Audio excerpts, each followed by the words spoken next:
Baik, Pak Geis. Gimana Pak? Khalifah, Pak. Khalifah. Terima kasih. Bismillahirrahmanirrahim. Assalamualaikum warahmatullahi wabarakatuh. Saya menikmati malam ini. Banyak guru-guru saya, ada Bang Ridwan, ada Pak Sutioso, ada Bang Effendi Ghazali, ada sahabat-sahabat saya malam ini. Assalamualaikum warahmatullahi wabarakatuh. Bang Karni, yang pertama saya ingin cerita, hari ini yang banjir bukan hanya Jakarta. Hari ini yang banjir Pekalongan 85% banjir, Bekasi lumpuh, Jakarta 296 RW jumlahnya, dan hari ini sore malam ini sudah tinggal beberapa puluh saja lagi untuk selesai. Lantas kalau kita melihat banjir Jakarta, maka rujukannya adalah ke belakang. Jakarta itu tempatnya air, ada rawa badak, ada rawa macam di itu artinya adalah tempat resapan air. Apa yang kita lakukan selama ini sebelum pemerintahan yang sekarang yang punya kesadaran terhadap lingkungan? Ini datanya, Bang. Kelapa Gading 3.182 hektar menjadi makro supermarket, menjadi Bukit Gading Villa, menjadi residen, Gading Food City, dan macam-macam. Pantai Indah Kapuk 2.053 hektar menjadi Peladian Park, menjadi Pantai Indah Kapuk, Damai Indah Golf, dan lain-lain. Sunter 3.605 hektar menjadi Sunter Agung, Otomotif Factors, dan macam-macam. Senayan 689 hektar menjadi Plaza Senayan, menjadi Century, menjadi Mulia, dan lain-lain.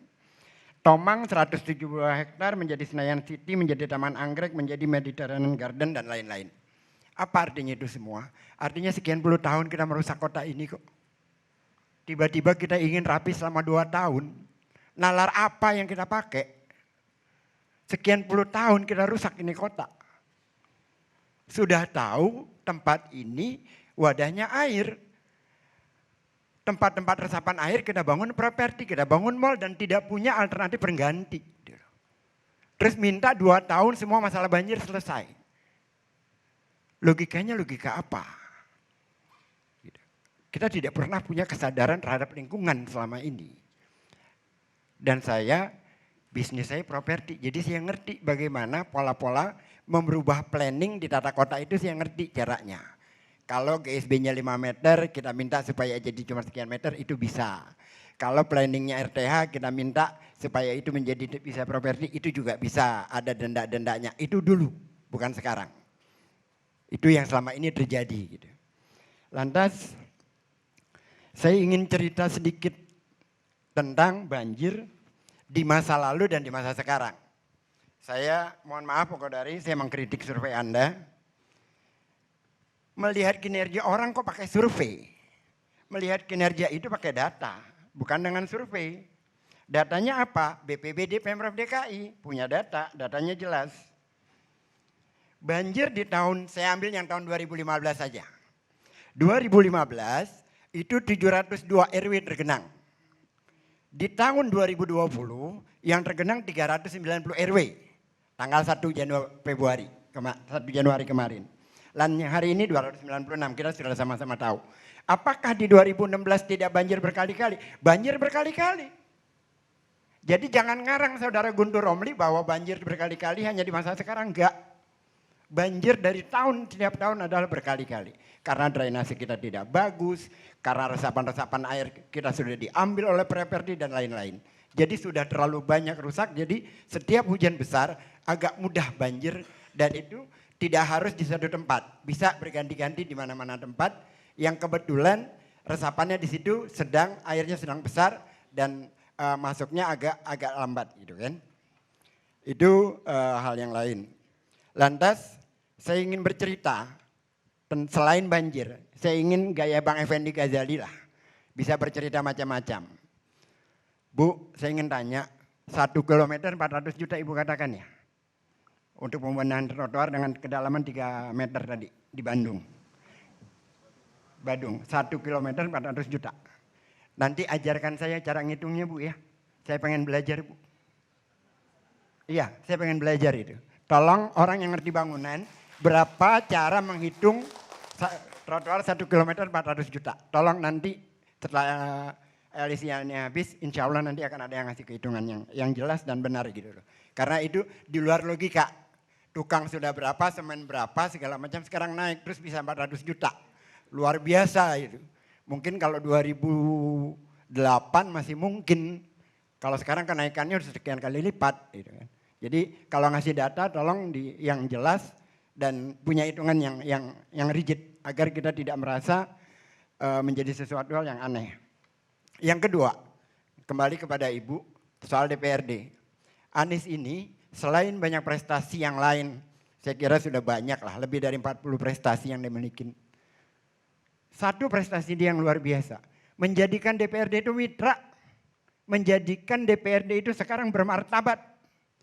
Sebelumnya DPRD dicitrakan seperti apa?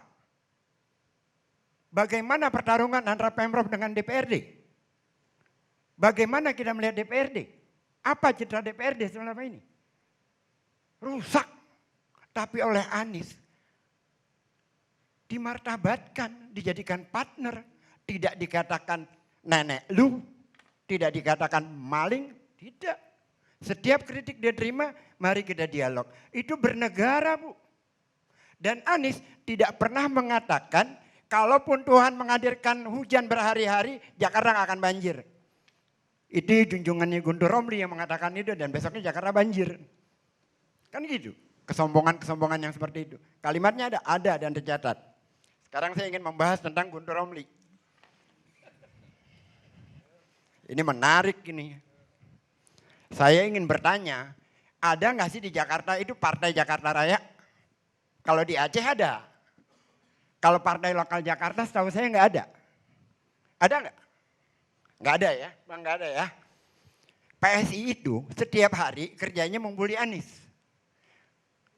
Setiap hari, seolah-olah tidak ada masalah lain di Republik ini kecuali Jakarta. Lain kali Bang mungkin bisa dibuat temanya, sakit hati pilkada, salahkah demokrasi, bisa begitu Bang. Karena kan ini kan persoalan-persoalan sakit hati pilkada. Saya ingin kasih contoh. Persoalan banjir Jakarta luar biasa dihabiskannya Anies. Sampai dia menyatakan bahwa Anies tidak bekerja. Saya ingin kasih contoh, ini sebagai partai ya. Jembatan di Kemayoran baru diresmikan sehari dan ambruk. Tidak bereaksi. Itu uang rakyat. Biaya berapa? LRT dari Kelapa Gading ke Rawamangun jaraknya cuma 5,8 kilo. Berapa biayanya? 6,5 triliun. Nggak ribut saudara Guntur Romli itu. Berapa biaya produksi tiap bulannya? Miliaran. Berapa yang harus kita anggarkan untuk proyek yang selama ini tidak efektif. Dan jalurnya pun berubah. Harusnya dari Kelapa Gading, saya ajarkan ya. Itu dari Kelapa Gading ke Perintis Kemerdekaan, ke Cempaka Putih sampai ke Tanah Abang. Berubah dari Kelapa Gading menjadi hanya ke Rawamangun. Biayanya 6,5 triliun. Kok nggak minta di BPK ngulas? Kok nggak minta KPK ngulas itu? Itu uang rakyat Jakarta. Luar biasa besarnya. Dan perbandingkan antara LRT yang di Kelapa Gading Rawamangun dengan LRT yang dibuat dari Bekasi ke Jakarta. Berapa? Yang satu biayanya 500 miliar menurut media berita. Saya tidak cek secara real. Tapi menurut di media.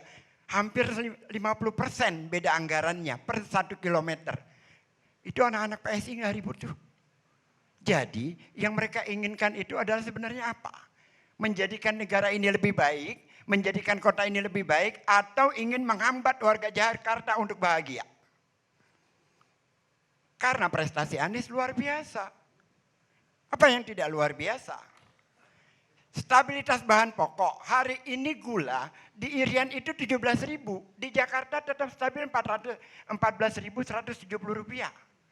Itu kan luar biasa buat kalangan miskin. Masyarakat terlindungi.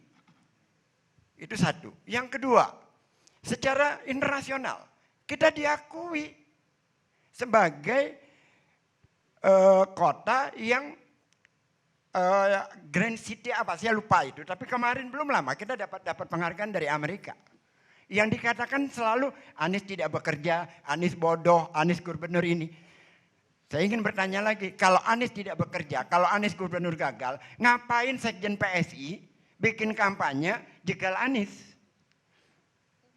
Kan gubernur gagal, gubernur bodoh, biarkan saja, ntar kan kalah sendiri. Logikanya gimana sih?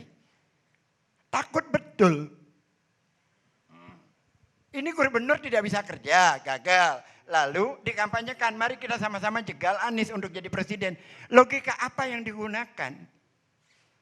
Nggak logik sama sekali. Saya ingin katakan begini aja sebenarnya. Di balik ini ada kemungkinan kalah dalam pilkada, reklamasi gagal. Bagaimana caranya supaya reklamasi tetap jalan? Harus dijatuhkan Anies buru-buru. Ada hubungannya ke sana jangan-jangan. Siapa tahu gitu kan. Terus saya mau bahas yang Formula E. 1,6 triliun. 1,6 triliun itu 5 tahun. Bukan hanya untuk tahun ini. Beda. Kalau untuk 1,6 itu hanya tahun ini. Ini untuk biaya 5 tahun. Dan itu akselerasi ekonominya juga beda. Ada perhitungan yang tersendiri gitu. Kira-kira gitu Bang. Ini terakhir ya supaya nggak kepanjangan. Dan saya yakin dia juga udah nggak tahan untuk balas saya. Mari kita balas pantun. Karena saya produser Jakarta Melayu Festival 9 kali berturut-turut. Terakhir saya ingin berpantun Bang. Bunga melur bunga melati, gadis Melayu pandai menari. Sungguh gubernur banyak prestasi, para pembuli mati berdiri. Terima kasih. Assalamualaikum warahmatullahi wabarakatuh.